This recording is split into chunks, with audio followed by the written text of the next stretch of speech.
नमस्ते, आप सभी का मेरे चैनल पर स्वागत है।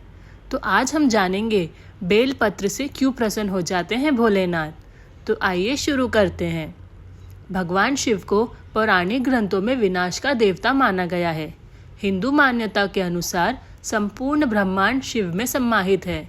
उनका काम ब्रह्मांड का विनाश करना है ताकि इसके तमाम भ्रम और अपूर्णताओं को दूर किया जा सके।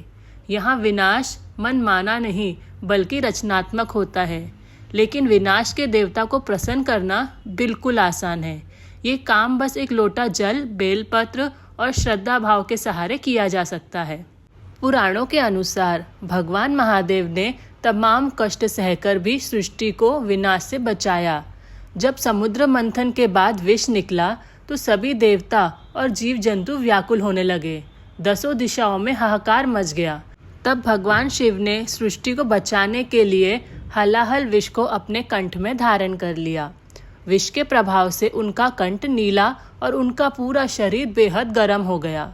विष का असर सिर्फ उनके शरीर तक ना रहा, बल्कि उसकी वजह से आसपास का वातावरण भी गर्म होने लगा। इसे ठंडा करने का उपाय देवताओं ने बेलपत्र के रूप में निकाला।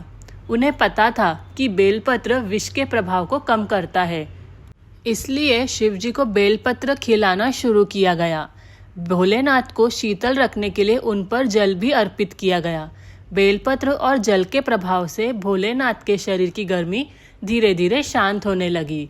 कहा जाता है कि तभी से शिव जी पर जल और बेलपत्र चढ़ाने की प्रथा शुरू हुई।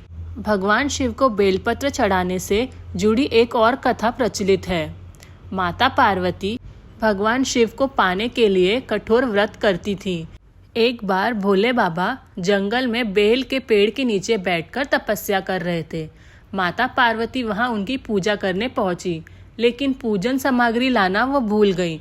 उन्होंने पेड़ से नीचे गिरे हुए बेल पत्रों से ही शिव जी की पूजा की। उन्हें बेलपत्र से पूरा ढक दिया। इससे शिव जी बहुत प्रसन्न हुए और तब से उन्हें बेलपत्र चढ़ाया जाने लगा। बेलपत्र के वृक्ष की उत्पत्ति को लेकर भी कई तरह की कथाएं और मान्यताएं हैं। स्कंद पुराण के अनुसार एक बार मां पार्वती ने अपनी उंगलियों से ललाट पर आया पसीना पोंछकर फेंक दिया। मां के पसीने की कुछ बूंदें मंदार पर्वत पर गिरी। कहते हैं उसी से बेल वृक्ष उत्पन्न हुआ।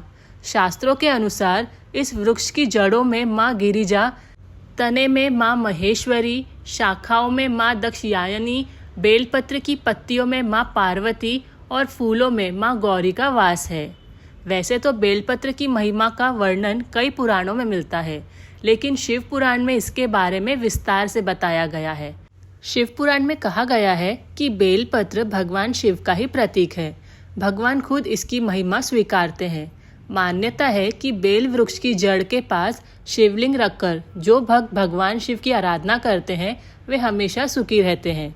बेल वृक्ष की जड़ के पास शिवलिंग पर जल अर्पित करने से उस व्यक्ति के परिवार पर कोई संकट नहीं आता और वह सह परिवार खुश और संतुष्ट रहता है। बेल वृक्ष के नीचे भगवान भोलेनाथ को खीर का भोग लगाने की भी परंपरा है।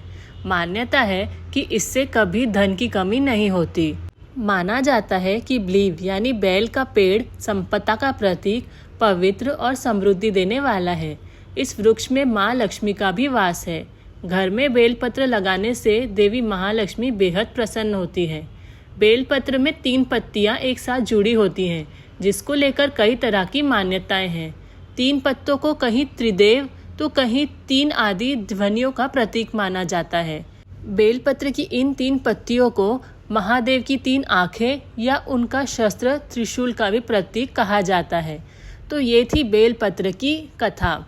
अगर आपको ये कथा अच्छी लगी हो तो प्लीज़ मेरे चैनल को सब्सक्राइब करें, शेयर करें, लाइक करें और कमेंट करें। Thank you. राधे राधे।